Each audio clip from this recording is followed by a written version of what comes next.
Welcome to Record-ology. Hey everybody, welcome back to Record-ology. Alright, here we are again with the Sony CDP-690. What do we decide this is from? 1991? 1990? It's right about the same time as that boombox, actually.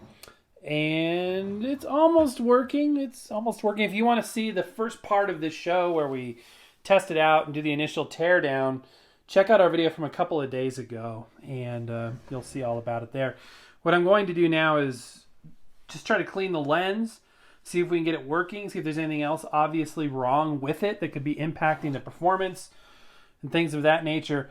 It's kind of interesting. Like, after I was done filming the first episode of this, I played around with it a little bit, and I found out if I tilted it like this, it would play. It would spin up the disc, and it would keep it playing once it was laid back down flat. But it wouldn't do the initial spin up until I had done that. So that was kind of weird. This is dustier than I thought. Okay. I thought that was just 2 tones of plastic there. And sure enough, dusty. And you guys know what I think about dust. So, thank you for all of the tips on things we could do to this and advice.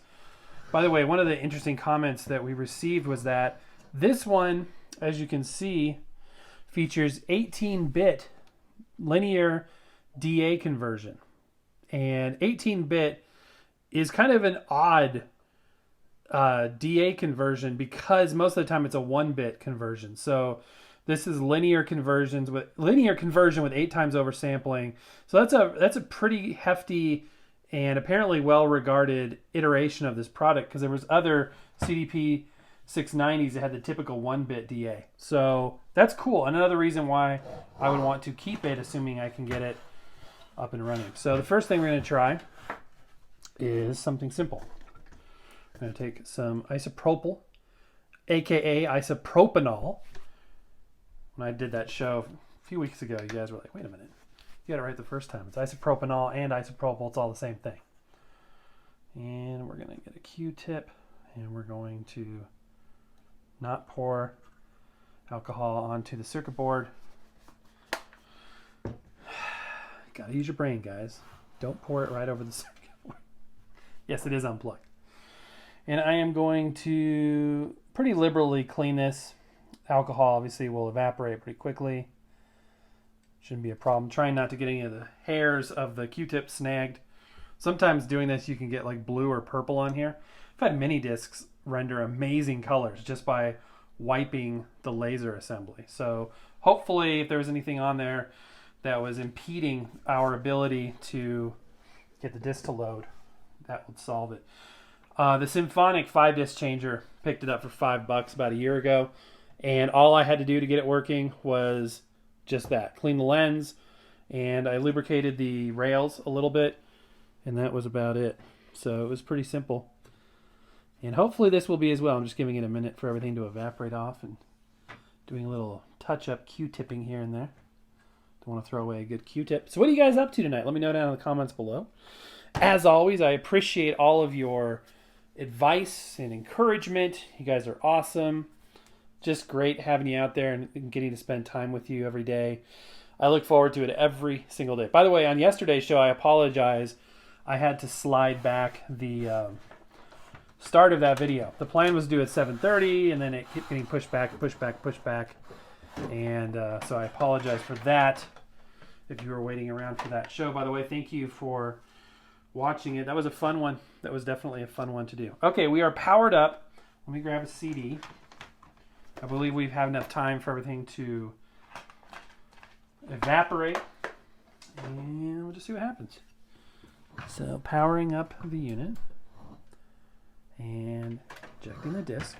I'm going to do this flat, and I know that's, I'm going to do this flat, which I know isn't the best, most interesting thing to look at, but I want to give it the best chance of spinning out. Nope, it's still rejecting. Okay, well that rules out the cleaning the laser lens assembly thought. So there's other possibilities. There could be a situation where belts that assist in the loading of the disc are stretched. There could be a lubrication issue. There could be some physical impedance. Hard to say, but it's still Still doing that thing. Now let's see if I can get it to do what it was doing the other day, where I literally tilt it sideways, and it spun up. Okay.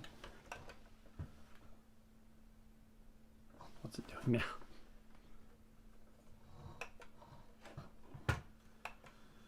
Okay. Now we're just... oh, now it says no disc. I'll put it back in, tilt it up. Play, reject. Okay, it's just going to be bad today. So let me dig in a little bit further and let's see if we can figure out what's going on. Okay, I think that this mechanism is self-contained. It looks like it's connected just with this ribbon cable, which is pretty common for the Sonys. They just come off with sort of this integrated pin connection there. So that should literally be everything. And let's just disconnect it from the chassis, which should give us a better look at any belts, because from my current vantage point, I can't see anything. So let's go ahead and see what we got here. And you know what? Even if you fail at something like this, you don't really fail because you're learning. And it's interesting. So aside from the fact that it's technically dangerous and you should, by the way, I should unplug this. Okay, it's unplugged now. Always have it unplugged. And yes, you'll void your warranty, but considering this thing is 30 years old, probably not a problem at this point. Just don't want anybody to hurt themselves, obviously, so take the proper precautions. Okay, I'm going to go wide so you can see this a little better. So here is the mechanism itself. And there goes the screws. Interesting. So there's these plastic gears down here that are dry as a bone. Absolutely bone dry. There's a motor there. There's a motor there. Very plasticky. And yes, I am going to keep dusting as I go along. I just can't help myself. Somebody suggested Armor All. That was an interesting idea. It makes sense. Although I think it would make it kind of slippery and greasy, at least until it evaporated a bit too. Okay, let me look a little bit closer at this device off camera here and see if I can come up with any ingenious ideas. I'm going to plug this back in so I can get the disc to eject, or the tray to eject. So let's see if I can get... Okay, I'm going to unplug it again and remove this, keeping my hands away from capacitors because caps can hold current, which we don't want. I want to get a look at the belts. So there, look at this toothed thing. It goes all the way around to the front, and this little track. Both are bone dry. You can see like splatter marks from old grease or something in there. There you can see a belt. It's got good tension on it. Square belt, just like a cassette tape mechanism. Gosh, that doesn't seem to be an issue. There's the back side. You can see the clamp there. Everything looks like it should. I mean, the only red flag I see whatsoever is that there's zero lubrication. I mean, there's no moisture whatsoever. I mean, everything is dry as a bone. Look at these adjustable pots here. Somebody told me if you use the far right one, you can actually attenuate the strength of the laser, which is an interesting proposition, something I've never done before. So yeah, it's not a belt problem, I don't think. Yeah, let me try to lubricate it just a little bit, see if that helps things. Okay, so I'll be using this 3-in-1 all-purpose oil, and I can just hear people saying, no, don't use that. You got to use white lithium grease.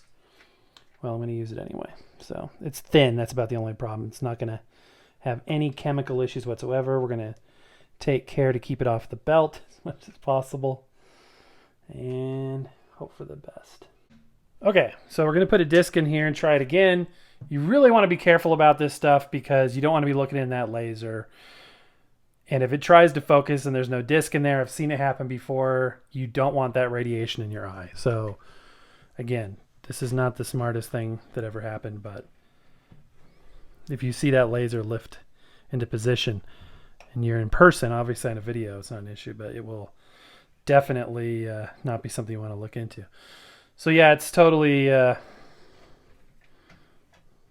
totally tripping out still.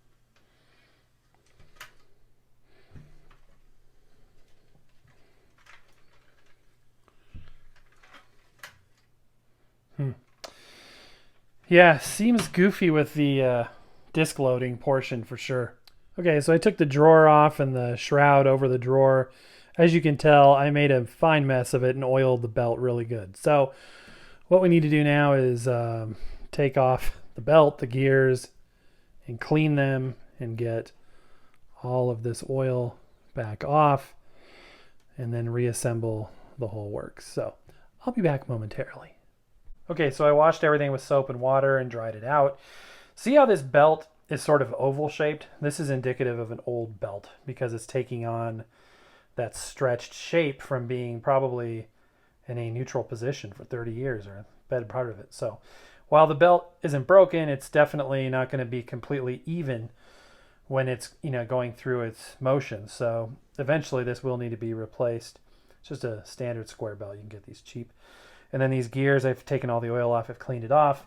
The hardest thing to get to was this spindle right here because it's affixed to the motor. So I'm going to try and clean that out just a little bit more, and then I'll put it back together again. The fact that the oil kind of goes everywhere is a valid reason to use a thicker lubricant such as white lithium grease. So there you go.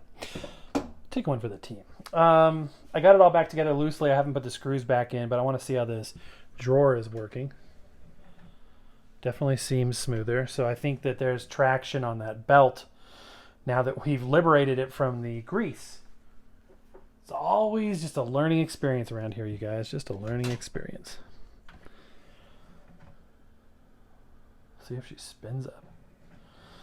So it's still not spinning up. So that rules out the physical loading characteristics of the tray and points to something else. I mean, there's a lot that could be going wrong. It could be a bad capacitor. It could be a bad laser assembly. It could be, it's hard to say, but from a mechanical standpoint, I feel like we've ruled everything out. So let me know down in the comments below if there's anything that you would recommend I try that we haven't done already. I feel like we've worked our way through all the mechanics of it. We've done the easy stuff and really not sure what to do next. So let me know down in the comments below. Again, if it's attainable, if it's realistic, would like to get this thing up and running. But anyway, that's going to do it for now, guys. I hope you enjoyed this one way or another, and we will see you tomorrow.